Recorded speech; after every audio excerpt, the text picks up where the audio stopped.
Salut YouTube, j'espère que vous allez bien. Bon, moi vous avez dû le voir en miniature, mais j'ai pas passé une super journée. Je me suis fait une grosse frayeur en rentrant, je vous explique. Déjà, je conduisais, ça faisait déjà une demi-heure que je conduis, donc même s'il fait froid, au bout d'une demi-heure, normalement, il n'y a plus de fumée de condensation à l'arrière. Je vois un petit peu de fumée, j'ai l'impression à l'arrière, un peu de fumée blanche. Je suis pas trop sûr parce qu'avec les phares, ça fait des trucs chelous, donc je suis pas sûr que ce soit vraiment de la fumée, mais voilà. Ensuite, j'entends le ventilateur qui se met en route et qui continue tout le temps, même quand je suis à l'arrêt. Pas trop normal, il fait quand même là dans les 0 degrés. C'est bizarre, surtout que je suis pas resté tellement à l'arrêt. Et puis après, je vois l'aiguille de température qui monte au-dessus de la moitié. Surchauffe. J'étais à 5 minutes de chez moi, j'ai arrêté le moteur dès que j'ai pu au feu, et dès que j'avançais, j'y allais franco pour avoir de l'air qui passait, pour refroidir un peu, ça marchait, je le voyais, l'aiguille redescendait un peu, mais vraiment, ça a bien monté, j'ai même vu très brièvement le rouge s'allumer. Sachant que je connais pas la température exacte, parce que sur ces voitures, ils donnent pas la température, il y a juste une jauge qui en plus est pas très précise, et qui met du temps à réagir, donc j'espère vraiment que j'ai pas tordu la culasse. Bon, avec ces éléments, vous en doutez, ma première pensée, ça a été le joint de culasse. Ça m'aurait pas trop étonné, je sais déjà que les compressions sont pas top, ça me pend au nez, elle a 220 000 km, ça serait pas si étonnant. Mais je me suis dit que j'allais quand même mettre un peu de liquide de refroidissement dedans, parce que évidemment, vous en doutez, il est vide. Vous voyez là, le réservoir, il est totalement vide. Et quand on ouvre ici, il n'y a pas de lumière, mais il n'y a rien du tout. J'ai quand même essayé de mettre un peu de liquide de refroidissement, de toute façon ça fait pas de mal. Et là, surprise, il tombe direct au sol. Bon, je vous le montre pas, parce que là, on voit déjà plus rien. En plus, c'est tombé à côté du carton, je vous dis pas. Mais il y a une fuite. Je sais pas encore si c'est vraiment juste une durite qui s'est défaite, ou en fait, s'il y a eu trop de pression à cause du joint de culasse. J'irai inspecter après par les trous de bougie s'il y en a un qui est tout clean. Ça voudrait dire que j'ai un joint de culasse. Mais pour le moment, on va partir du principe, c'est juste une durite qui s'est défaite. Donc, pour savoir ça, c'est parti pour lever la voiture. J'ai un peu reculé la voiture pour enlever le carton là qui était mal mis, ça allait m'empêcher de mettre les chandelles et vous voyez, ça a coulé ici et un peu ici, mais donc pas d'entourloupe, c'est vraiment une fuite. D'où ça vient exactement, je sais pas, parce qu'il y avait la plaque de protection, donc ça coule pas forcément à l'endroit où ça fuit, mais il y a vraiment une fuite. Là, la plaque est enlevée, vous le voyez bien, il y a tout qui est là. Alors cette vis était défaite, donc du coup c'est normal que ça ait un peu plus coulé du côté droit. Il va falloir que je trouve d'où ça vient, mais clairement ça coulait là-dessus. Donc ça vient vraiment de l'avant du moteur. C'est pas quelque chose qui vient de l'arrière. Si on regarde dessous, on voit bien ici que c'est mouillé, c'est pas de surprise, c'est mon liquide. Mais la durite là, il n'y a pas de souci. Du côté de la pompe à eau, il n'y a pas de souci. Et si je monte plus haut, sur la durite de direction assistée, là, je sens que c'est mouillé. Alors on voit une ou deux gouttes ici, mais c'est pas ça. Ici c'est mouillé, donc ça vient de plus haut. Le problème c'est que j'arrive pas à voir d'où ça vient. Il n'y a rien qui est vraiment débranché. Alors que quand j'ai mis du liquide tout à l'heure, ça allait direct au sol. Et si on remet du liquide? J'ai remis du liquide dedans, et là, ça ne fuit plus. Ça va être relou ça. Donc qu'est-ce que ça m'apprend? Ça m'apprend que quand le circuit est sous pression, c'est-à-dire quand le moteur tourne et que ça a chauffé, il y a une fuite. Par contre, quand il n'y a plus de pression, il n'y a plus de fuite. Ce qui veut dire que c'est pas une durite qui s'est débranchée, c'est probablement un joint. Et vu l'endroit, franchement, je pense que ça va être le joint du thermostat, qui est à peu près là, ici, en dessous, entre le moteur et ça c'est le thermostat qui est là-dessous. Ou alors qu'il y a une durite qui fuit sous pression, mais là j'y vois pas grand chose. Faut peut-être que je débranche des trucs. Pour le moment, le mieux ça serait de brancher quelque chose et mettre sous pression pour voir d'où ça fuit. J'ai pas l'outil, je vais acheter ça et je continue quand j'ai l'outil. On est le lendemain, j'ai eu le temps de bien y réfléchir. Et surtout, vous vous rappelez, j'avais rempli ici, ça s'est revidé. Donc en fait, j'ai pas juste une fuite à chaud sous pression. À froid, en fait, ça fuit très lentement. J'ai regardé hier pendant 10 bonnes minutes, j'ai pas vu le niveau descendre, ou alors à peine, mais vraiment en une nuit, ça descend. Ce qui veut dire qu'en fait, j'ai même pas forcément besoin d'un testeur de pression, juste de tout bien nettoyer et de vérifier où ça coule. Si on regarde dessous, ça c'est un carton neuf. Et vous voyez ici, là où c'est tombé. Je vais passer dessous essayer de voir, mais je pense que je vais pas voir grand chose. Vu que ça vient d'assez haut, hier soir après avoir filmé, j'ai quand même repassé un bon moment à regarder par ici. Alors c'est dur à montrer en vidéo, mais ici c'est vraiment l'endroit le plus haut où tout est mouillé. Ça a ricoché un peu par là derrière. Mais là vous voyez que les durites sont propres. Ça a vraiment été sous les durites de chauffage. Ça a ricoché un peu partout, sur la boîte de vitesse, etc. Et en fait la fumée blanche que j'ai vue, je pense que c'était avait juste ce liquide là qui allait sur le pot d'échappement. Ça faisait même pas de la culasse. Alors je vais quand même démonter un moment les bougies pour vérifier, mais du coup c'est plus trop ma priorité. Là ma priorité c'est d'essayer de voir si j'arrive vraiment à voir d'où ça fuit. D'autant plus qu'après avoir filmé hier, j'ai été regarder cette histoire de thermostat. Apparemment c'est une panne relativement courante sur les mini de première génération. Ça peut être soit le boîtier qui est craqué, soit le joint entre le boîtier et le thermostat qui est mort. Et dans tous les cas, vu qu'elle est vieille, je pense tout changer. J'ai regardé le boîtier, le joint et le thermostat lui-même. J'en ai pour moins de 50 € livrés. Alors que juste un testeur de qualité suffisante, on va dire, j'en ai pour 70 €. Au final, je pense que je vais même pas prendre le testeur. Je vais tout remplacer, vérifier que ça a bien réglé le souci et on n'en parlera plus. Mais quand même, j'aimerais y voir quelque chose. Pour changer le boîtier de thermostat, il faut à la fois enlever le boîtier du filtre à air et toute la batterie et l'ordinateur qui est à l'intérieur. Mais déjà, si j'enlève juste la boîte à air, je vais y voir beaucoup mieux et ça prend pas beaucoup de temps. Donc je vais commencer par ça. Pour le déposer, si je me souviens bien, il y a juste ce clip là. Ça tombe bien, j'ai l'outil spécial pour ça, sinon avec un tournevis ça passe. Un boulon ici et un boulon un peu caché là derrière qui est un peu chiant à voir. Et ça vient, j'ai même pas besoin d'enlever les torses là pour voir le filtre à air. Ça je le changerai à la prochaine vidange, je sais qu'il est bon.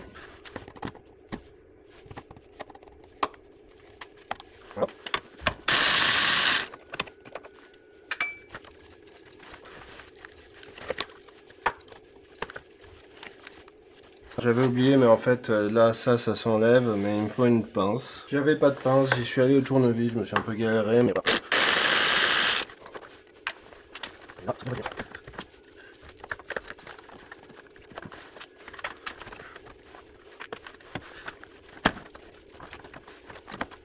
Là, le problème, c'est que ici, là, en fait, l'arrivée d'air, elle bloque un peu le boîtier, donc... c'est plus facile si vous avez soit enlevé l'avant, soit enlevé la batterie d'abord. Normalement, ouais, ça peut venir. Voilà. On va y voir mieux. Bon, je pensais honnêtement mieux y voir, mais là déjà vous voyez la petite flaque sur la boîte de vitesse, ce qui nous indique clairement que ça vient d'au-dessus d'ici. Là, vous voyez, le blanc c'est du liquide de refroidissement qui a séché, c'est encore mouillé d'hier. Par contre, le thermostat, on a un peu du mal à le voir. Vous voyez le tube là, qui va jusque dans cette durite, c'est ça. Et il y a une vis qu'on voit à peine ici, qui le tient au moteur. Je vois une autre vis là derrière, et il doit y en avoir une troisième dessous. Ah et ouais, dessous c'est bien mouillé. Bon, vu que là je vois toujours pas la fuite vraiment de manière très évidente, même si là bon, pas trop de doute à avoir que ça vient de quelque part autour du thermostat. Je vais tout essuyer là, parce que ça, avoir ça qui reste là, c'est pas ouf. Ça suffit pas à voir, continuons avec le boîtier de batterie.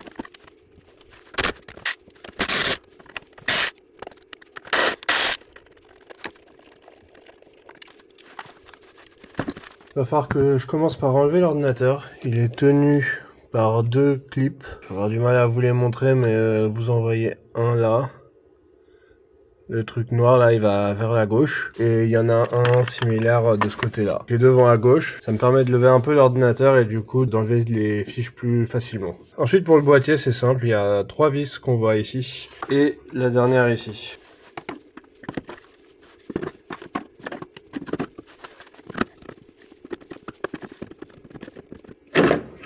Voilà, ces fiches sont pas très dures à enlever, il faut vraiment bien tirer et les lever en même temps. Ça vient relativement facilement.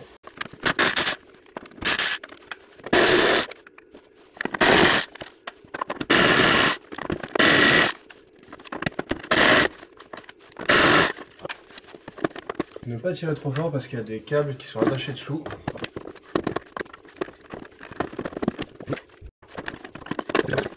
À l'arrière, vous voyez, il y a ce câble, donc c'est le positif là qui est attaché avec deux colliers qui sont à l'arrière de la boîte. Et celui-là je l'ai vu, celui-là je l'ai pas vu. Mais bon, je devrais pouvoir le faire sauter sans trop de soucis. Je l'ai fait sauter avec un tournevis, c'est le plus simple. Vous mettez le tournevis entre les deux.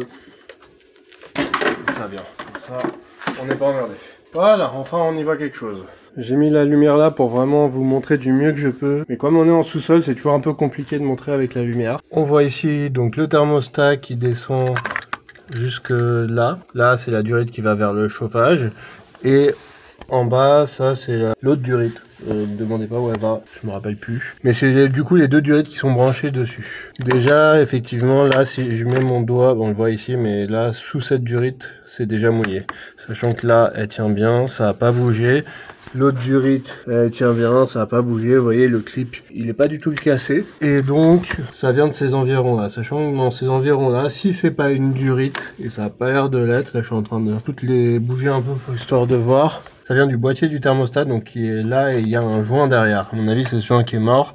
Ou alors, ça peut venir de ça. C'est le capteur de température de liquide de refroidissement. Mais là, si je mets le doigt, en fait, non, ça vient de plus haut que ça. Je l'ai pas encore vu couler. Là, vous voyez, c'est propre ici, c'est mouillé en dessous. Ça doit venir de, je pense même là, derrière spécifiquement. J'ai mis un sac plastique histoire de pas mettre de nettoyant frein et puis surtout éviter que la poussière rentre tant que c'est débranché. J'ai nettoyé avec du nettoyant frein un peu tout du mieux que j'ai pu par ici.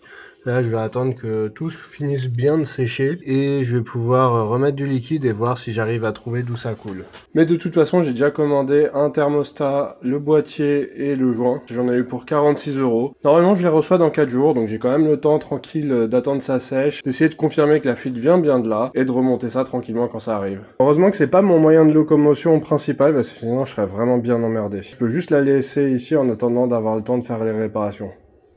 Ça fait 2 jours depuis que j'ai tout nettoyé, c'est bien propre. Aux alentours du thermostat, c'est super sec. Normalement, je devrais voir la fuite relativement simplement. J'ai réfléchi à comment le faire. L'idéal, ça serait de pouvoir mettre sous pression, mais comme j'ai déjà dit, le testeur, c'est 70 €, j'ai pas envie d'acheter ça. Pour servir une fois, ça vaut pas la peine. Il y avait l'option des colorants UV, j'ai vu un kit à 20 €, mais il donnait pas confiance, et sinon les bons kits étaient beaucoup plus chers. Et donc du coup, je vais faire la technique un peu plus simple, soit du talc, soit je vais mettre des essuie-tout et voir où est-ce que ça mouille autour. Je pense que je vais faire la technique des essuie-tout, vous le voyez déjà là qui est prêt. Je vais en mettre un peu autour et essayer de voir si j'arrive à trouver d'où ça vient. Là, on n'y voit pas forcément grand chose, mais j'ai calé un essuie-tout à droite, un essuie-tout en bas. Donc si ça fuit, je vais le voir, mais là, ça fait déjà 10 minutes que j'attends.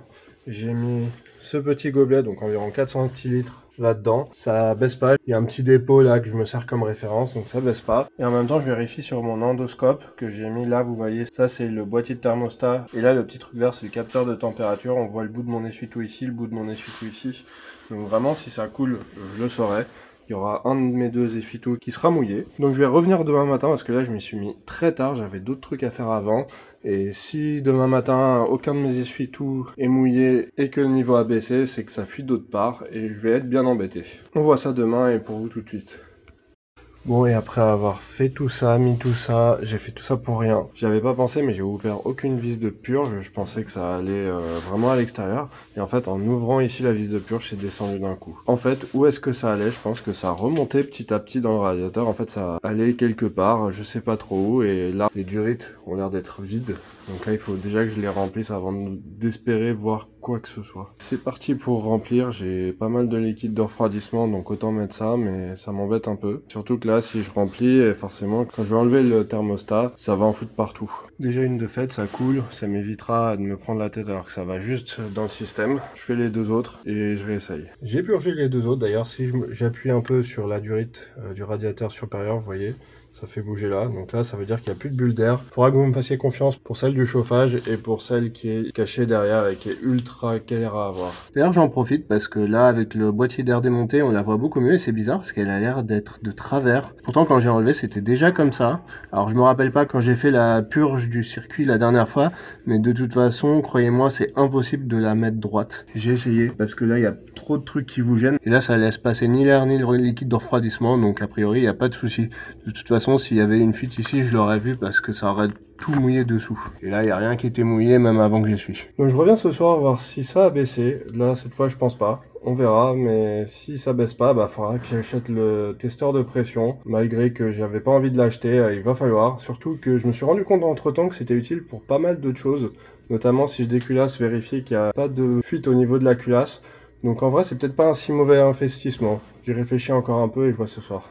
On est quelques heures après et là j'ai l'impression que le niveau baisse plus. Alors il a baissé un tout petit peu d'environ 1 centilitre. Je verrai demain, mais je pense qu'en fait c'était juste qu'il y a manqué du liquide dans le système et que malgré les poches d'air ça descendait petit à petit dans le système. Alors là peut-être que ça descend encore dans le moteur. peut-être en passant par le thermostat qui doit pas être 100% étanche et le moteur du coup qui doit pas être rempli. Je sais pas trop, mais en tout cas ça reste dans le moteur. Donc ça veut dire qu'il va me falloir l'outil de test de pression. Je l'ai déjà commandé, je le recevrai dans quelques jours. J'ai aussi commandé l'outil pour les UV parce que même si je m'en sers pas forcément là, je m'en servirai un jour, je suis sûr. Un jour il y aura des fuites et il faudra que je les trouve. Et en attendant que ça arrive, je vais inspecter les bougies et les hauts des pistons.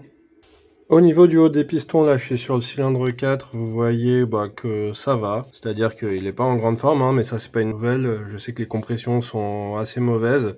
Ce cylindre là de mémoire ça va, mais bon vous voyez sur le côté du cylindre c'est un peu trop propre à un endroit alors que le reste est calaminé, mais en tout cas il n'est pas tout nettoyé et il n'y a pas de liquide dedans. Le joint de culasse a priori a pas pété. J'ai vérifié les 4, je vais pas tous vous les montrer, surtout que le 2 et 3 sont en haut donc on n'y voit quasiment rien, on voit juste qu'il n'y a pas de liquide et que c'est plein de calamine. Je vais pas m'inquiéter, ce qui m'importe surtout là, c'est qu'a priori le joint de culasse a pas cassé. Au niveau des bougies, il y a rien de très choquant, donc elles sont très récentes. J'ai fait moins de 10 000 km avant, donc elles sont encore très propres. J'ai vu que là, il y avait du liquide, je sais pas si c'est de l'huile ou du carburant, ça ressemble plutôt à de l'huile, ce qui m'indique que peut-être que mes joints de cache-culbuteur, ils sont à changer.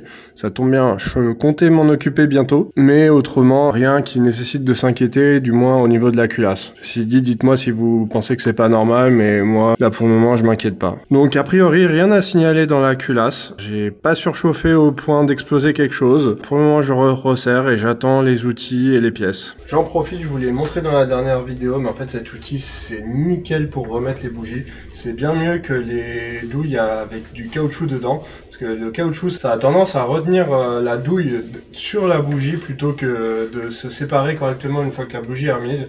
Alors que là, il n'y a vraiment pas de souci à la fois pour enlever. Et puis en plus, là, je peux tourner ça facilement. Vraiment, je vous recommande, je vous mettrai le lien en description. D'ailleurs, maintenant, je commencerai à mettre des liens affiliés sur mes descriptions. Je pense pas que j'en gagnerai beaucoup. Mais bon, si ça vous intéresse, n'hésitez pas à les utiliser. Alors, j'y pense, j'aurais pu faire un test de compression. Mais bon, déjà, là, la batterie est débranchée. Et surtout, je connais déjà le résultat. Les compressions vont pas être top. Et juste, ça va prendre du temps. Je pense pas que je vais apprendre grand chose. Et ça va me déprimer de revoir ces compressions. Donc, pour le moment, j'en fais pas et on verra pendant l'été pour refaire le haut moteur. Parce que oui, j'en ai déjà parlé dans d'autres vidéos, mais je compte un jour refaire le haut moteur. C'est un petit peu de logistique pour moi, donc c'est pas pour tout de suite, mais si tout se passe bien, ça va vraiment arriver pendant l'été. Je vous fais pas de garantie, ceci dit.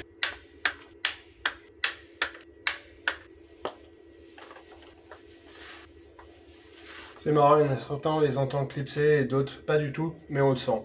Lui, il a bien clipsé, les autres, je les ai juste sentis, mais ça n'a pas fait de bruit. Allez, on se retrouve quand j'ai reçu les outils et les pièces. Pour moi, ça sera dans quelques jours, et pour vous, ça sera maintenant. Ça fait une semaine, j'ai reçu le boîtier, donc vous le voyez. Il a tendance à craquer, donc je vais le changer quoi qu'il arrive. Et surtout, le thermostat avec son joint. Je pense que c'est ça qui va pas. Vous voyez, le thermostat, il va là-dedans, avec le joint, et c'est ça qui fait le joint avec le moteur. Et pour le testeur, c'est une énorme boîte, donc j'ai pris la marque Vevor. D'ailleurs, merci à Manu Classic Car qui m'a recommandé cette mallette. Je comptais déjà l'acheter, mais c'est celui qui l'utilise, et pour le code promo qu'il m'a donné, ça fait toujours quelques euros d'économiser. Bon, elle a mis un peu plus de temps à arriver que prévu, mais vous voyez, elle est bien complète. J'ai normalement 28 éléments. Là-dedans, tout ce qui va nous intéresser, c'est la pompe et l'adaptateur ici. J'ai déjà testé sur le nouveau boîtier, mais celui-là, c'est celui qu'il me faut. J'aurais pu l'avoir sur la version 14 pièces, j'ai vu qu'il y était aussi, mais comme je ne pouvais pas le savoir, j'ai préféré tout prendre. Il y a de bonnes chances que ça resserve sur une autre voiture un jour. Il y a aussi un truc pour remplir le liquide de refroidissement. J'ai pas trop compris comment ça fonctionnait, et de toute façon, il faut, je sais pas si c'est un compresseur ou une pompe à vide, mais j'ai ni l'un ni l'autre. Donc je peux pas trop m'en servir. Alors je suis revenu entre temps pour re-remplir. J'avais changé l'essuie-tout ici parce qu'il était un peu mouillé. Je me disais, ça se trouve en purgeant, j'en ai mis un peu partout. Et bah non, celui-là il est à nouveau mouillé. Et ça vient bien d'ici là, ça, on le voit pas mais ça a redescendu. J'avais re-rempli il y a 3 jours jusqu'en haut. Donc il y a 8 centilitres qui manquent. À mon avis c'est les 8 centilitres qu'on a là. Hein. Et il y en a même eu un peu par terre. J'ai bien inspecté voir si j'arrive à voir d'où ça vient. Mais sans même le testeur, je pense que j'ai déjà une réponse. Bon, j'arrive pas précisément à voir, j'ai toujours un très léger doute que ça vienne pas de... Ici, là, je vous ai montré, la vis, elle est pas très droite. Par contre, toutes les autres durites que j'ai testées, donc ici, c'est sec, ici, c'est sec. Et du coup, ouais, j'ai vraiment l'impression que ça vient du bas du thermostat. Allez, je mets l'outil et on va avoir une vraie réponse. Donc là, je vais y aller doucement, faut pas que je dépasse les 1 bar quoi qu'il arrive. Je pense que je vais voir quelque chose largement avant.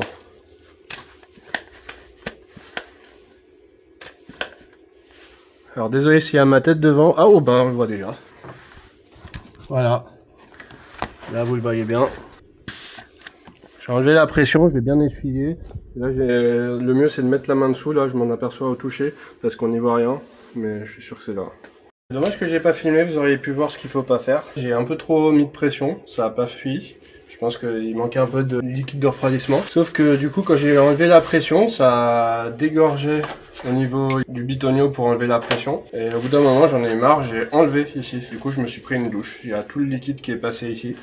Là, c'est redescendu, donc j'ai garoché encore plein de liquide de refroidissement, j'en ai foutu partout, j'y vois plus rien. Donc je vais faire un dernier essai, mais là je vais un peu arrêter parce que de toute façon je suis 99,9% maintenant sûr que c'est ce joint. Et du coup il va falloir changer les pièces que je vous ai montrées. Allez, je refais quand même un petit dernier essai parce que j'aimerais bien être sûr, mais là c'est tout mouillé de partout. Ça va être dur d'y voir grand chose, mais je vais quand même essayer.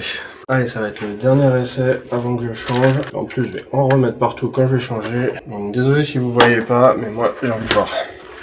Ok, bon, je l'ai vu couler. Je suis toujours pas 100% sûr parce que j'y vois rien que ce soit pas une autre durite. Mais je pense que c'est le mieux que je pourrais avoir comme confirmation. Et surtout, je suis sûr qu'une fois que j'aurai changé le thermostat, je pourrai retester et voir si ça a bien réglé le problème. Parce que effectivement, il n'y a pas besoin de température, juste de pression.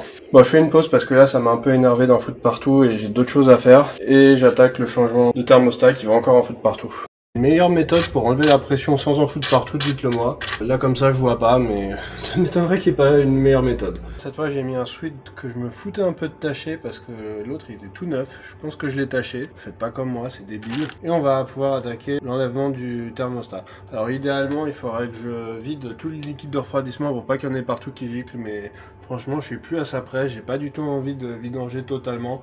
Donc ça coulera, j'ai mis une bassine en dessous. Je récupérerai et je remettrai ce que je peux dedans. Parce que là, c'est quasiment que du neuf. Il y a 3 boulons, c'est du 10. C'est parti. Alors, le premier est facile d'accès. Il est juste là au-dessus. On va voir déjà lui. C'est bien. Là, il vient tout seul. C'est plus simple en ayant la pièce démontée. Donc, j'ai débloqué celui-là. Il y en a un derrière et un ici.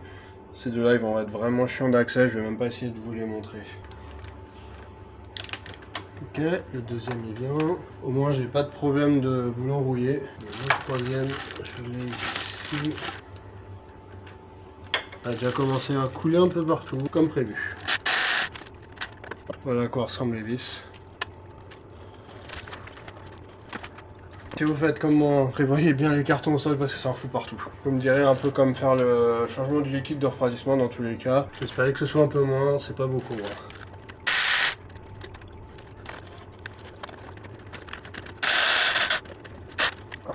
Je vais laisser ça couler tranquille. Maintenant, il y a 3 durites à enlever. Celle-là qui n'est pas du tout tenue par un clip. Et les deux autres où il y a des clips, il faut juste que je retire les clips. Et ça devrait venir sans trop de soucis. Il faudra bien réenfoncer à chaque fois, il y a un cran d'arrêt ici. Ça devrait aller. Je vais déplacer la caméra, j'espère qu'on y voit un petit peu de tout ce que je fais. Je vous avoue que filmer en même temps que je fais, c'est pas simple. On commence par là. Et ça, c'est ce qui va au vase d'expansion.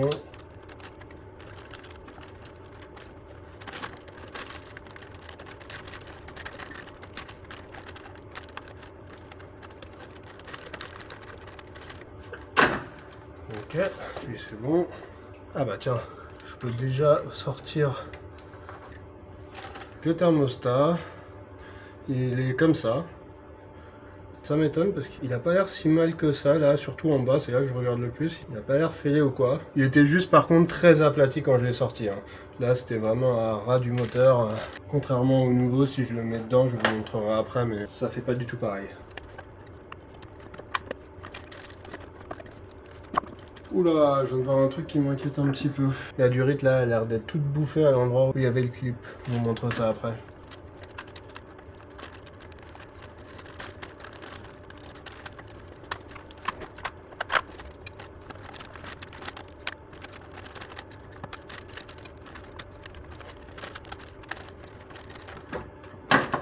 Il a l'air pas mal à enlever les durites. Peut-être pas à circuler le clip.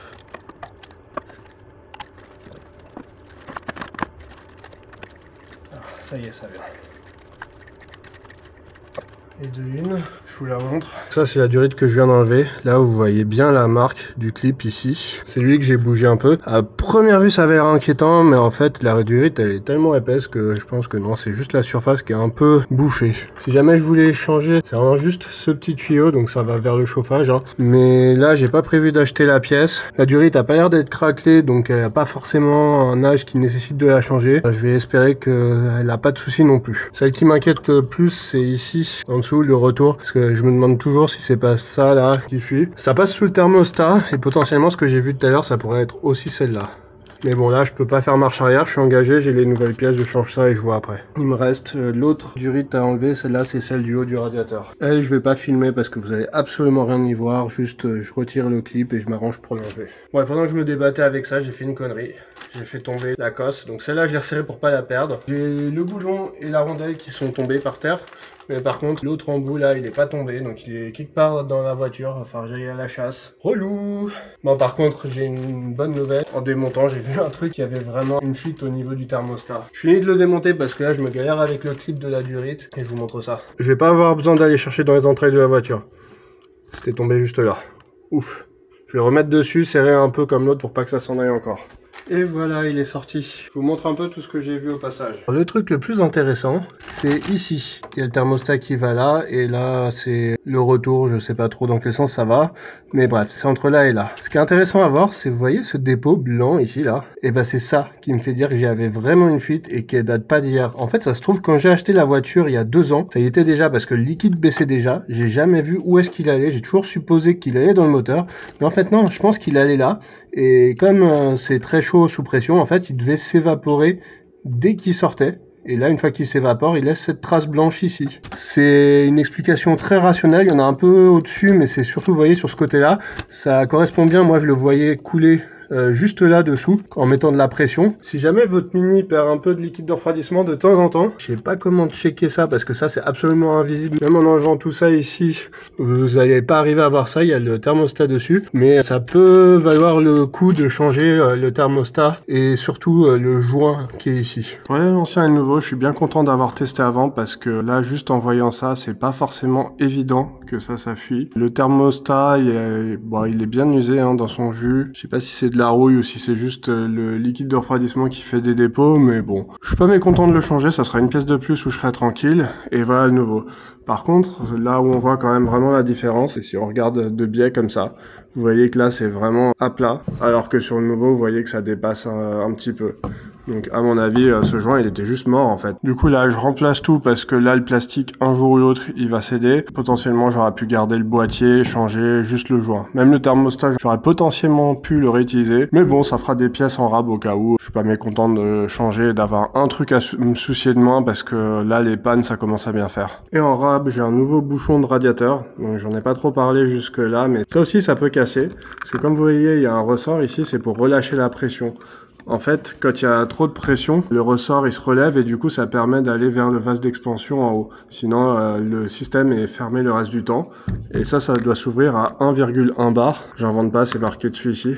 Donc s'il y a un problème avec ce ressort, bah il y a trop de pression ou pas assez de pression et ça cause des problèmes. Pareil, celui-là il va encore, donc pour le moment je vais le garder dans un coin avec l'ancien boîtier. Je préfère mettre des pièces neuves vu que je les ai. J'ai pas regardé la bonne méthode pour nettoyer ce plan de joint. J'y vais pour le moment juste avec ça pour pas trop abîmer. C'est métal mais c'est pas très dur et vous voyez il y a un angle donc je pense pas abîmer mon plan de joint comme ça. Et vous voyez direct là tout ce qui tombe là. Ça devait pas aider à faire le joint tout ça. Hein. Vous voyez là j'ai pas nettoyé, là j'ai nettoyé, ça fait une espèce de truc blanc. Donc plein de liquide de refroidissement séché je pense qui tombe. C'était vraiment une bonne chose de changer ce joint. C'est tout lisse, donc après avoir tout gratté, j'ai poncé légèrement avec du papier abrasif à 1000. Alors il y a des meilleures techniques, il y a des outils spéciaux pour dissoudre, il y a des outils spéciaux pour gratter et tout, mais il y a plein de gens qui le font avec du papier abrasif à 1000, ça fera très bien l'affaire. Après tout, il n'y a pas une pression énorme, hein, c'est pas la culasse, donc ça suffira largement, c'est de toute façon bien mieux que ce que c'était avant. J'ai été très doucement pour pas risquer d'abîmer, c'est de l'aluminium, et voilà, il suffit juste de tout remettre. Donc je remets déjà le boîtier de thermostat, et je vous reprends quand c'est fait, je vais pas filmer ça parce que c'est vraiment tout dans l'ordre inverse, ça n'a aucun intérêt. Bon quand même, voilà le boîtier, on met ça dans ce sens là, de toute façon il n'y a qu'un sens, dans l'autre sens ça rentre pas, c'est fait exprès, vous voyez là ça se met pas, c'est comme ça, et ça va dans le moteur. Il faut que j'arrive à remettre les durites. Les durites sont remises, à part celle du haut, je pense que je vais enlever le réservoir pour aller le nettoyer parce que c'est bien dégueu au fond. Le couple c'est 12, c'est vraiment pas beaucoup. Heureusement j'ai racheté une nouvelle clé dynamométrique qui descend jusqu'à 10. J'ai pas en dessous, donc 12 ouais ça va. C'est vraiment juste serré au doigt. On a vite fait de dépasser. Bon, en vrai, si vous dépassez un tout petit peu, je pense pas que ce soit grave. Surtout avec le joint qui s'aplatit au fur et à mesure. Je me demande d'ailleurs si c'est pas ça qui cause la fuite. Et d'ailleurs, là, je me fais la réflexion. Est-ce que si j'avais resserré un peu ces vis, ça m'aurait évité la fuite? C'était quand même en contact, donc je pense pas. Mais si vous êtes pressé, ça vaut le coup d'essayer. Bon, après, essayez juste ça sans changer le joint, c'est risqué parce que après, si vous n'avez pas le testeur et que vous le faites rechauffer, vous en apercevrez. Quand la voiture sera chaude, c'est généralement pas le moment idéal pour s'apercevoir qu'il y a un problème. C'est aussi pour ça que je me suis embêté à tout tester avec la pression. Bon, je remets du liquide, je purge aux 3 vis de purge et je refais le test de pression. La purge est faite, j'ai fait les 3 vis. Là, le niveau descend plus, je l'ai mis quasi au max. Désolé si la vidéo fait des trucs bizarres, c'est un problème avec les lumières. En faisant ça, je viens de me rendre compte que j'ai cassé ici la tâche. C'est dommage, c'est tout cassé. Faudrait que je mette des Serflex. C'est du vieux plastique. Malheureusement, c'est des choses qui arrivent. Heureusement que c'est pas un truc de plus grave, faut juste que ça tienne. Je remets l'outil pour tester la pression et ça va être le moment de vérité.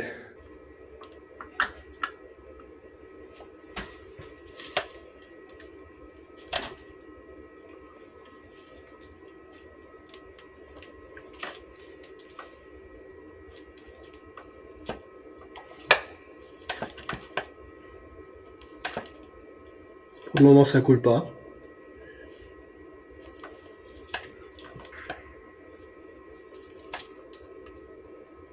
Je suis à 0,5 bar. Là, je le voyais clairement qu'ici, ça coulait. Là, ça coule pas. Alors, ce qui m'inquiète, c'est que je vois quelques gouttes dessous. Je vais essuyer et voir si ça continue.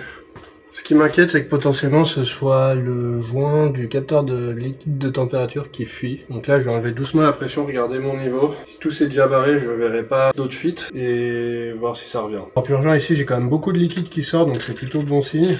Si c'était que de l'air, je serais vraiment inquiété. Et là, j'ai déjà plein de liquide là-dedans. Toujours pas trouvé de meilleure méthode pour faire ça. Voyons voir où on en était. Et je vais tout réessuyer. Me demandez pas comment, là j'en ai pas remis. Le niveau il est plus haut qu'avant que je mette l'outil. Je comprends pas trop la logique. Mais en tout cas c'est un extrêmement bon signe. Parce que si ça fuyait, ça serait pas aussi haut. Je refais un essai, cette fois je vais pousser jusqu'à 1 bar. Même je pense que je vais mettre à 1,2 bar, laisser la nuit et voir si je perds de la pression ou pas. J'ai bien tout renettoyé du mieux que je peux. Assez pour y voir s'il y a à nouveau une fuite. Alors on entend des petits bruits d'air, je sais pas d'où ça vient, ça se trouve c'est juste ici là, le joint qui se fait pas totalement, ce qui serait du coup le moindre de mes soucis. Pour le moment on en est à quasiment 1 bar, toujours rien. Ok, donc là je suis tout juste en dessous d'1,2 bar, le système prend pas autant normalement, je vais attendre 2 minutes et on va voir le niveau qui devrait garder toute la nuit. Je vais laisser un peu de temps pour se stabiliser. Là, on est à 1,1 bar. Je voulais tester à 1,2, mais 1,1, c'est nickel. De toute façon, le système est jamais à plus de 1,1. On a encore quelques minutes après. C'est tombé à 1 bar, là. Ça m'inquiète légèrement. J'exclus pas que ce soit juste l'outil, là, qui soit pas très précis. Je vais remettre au-dessus de 1,1 bar et voir si ça continue à baisser. 1,15. Et on attend encore un peu. Bon ouais, je rêvais pas, c'est pas l'outil. Il y a une autre fuite. C'est une petite fuite, mais il y a quand même une autre fuite. Fait chier, faut que je trouve d'où ça vient. Vous vous rappelez tout à l'heure quand je vous ai dit que c'était bizarre que cette vis de purge soit pas orientée comme il faut? Ça fuit de là. Donc elle était vraiment pas mise comme il faut, et là j'ai peur que le filetage soit mort. Je vais devoir enlever la pression, essayer de la remettre droite. Ça va être un enfer avec ça qui gêne, et espérer que c'était vraiment juste ça. Voilà, je sais pas si on voit, mais là ça devrait être beaucoup mieux. En fait, ce qui se passait, c'est qu'à la fois, elle était pas droite et à la fois, j'avais pas du tout serré parce que je pensais qu'il fallait juste la mettre en contact, un peu comme les autres là ici où vraiment on les met juste en contact. En fait, non, le filetage, il était super dur, j'ai forcé un peu. De toute façon, j'ai pas 36 solutions à part changer la durite. C'est ce qui me pend au nez si jamais il y a un truc qui casse, hein. J'espère pas parce que je crois que c'est celle qui va en bas du radiateur et elle est vraiment galère à enlever. Mais bon, là, c'est serré, j'ai pas filmé parce que ça me prenait la tête. Espérons que ça suffise. Là, si j'y vais, là, je peux vraiment serré. Avec celle-là, évidemment. Je peux toujours prendre une clé plus grosse et mettre plus de force pour la desserrer plus tard, mais là, en tout cas, elle est bien serrée. Et du coup, ça a bien purgé et il faut que je refasse à mon niveau. Allez, deuxième essai, espérons que c'était juste ça.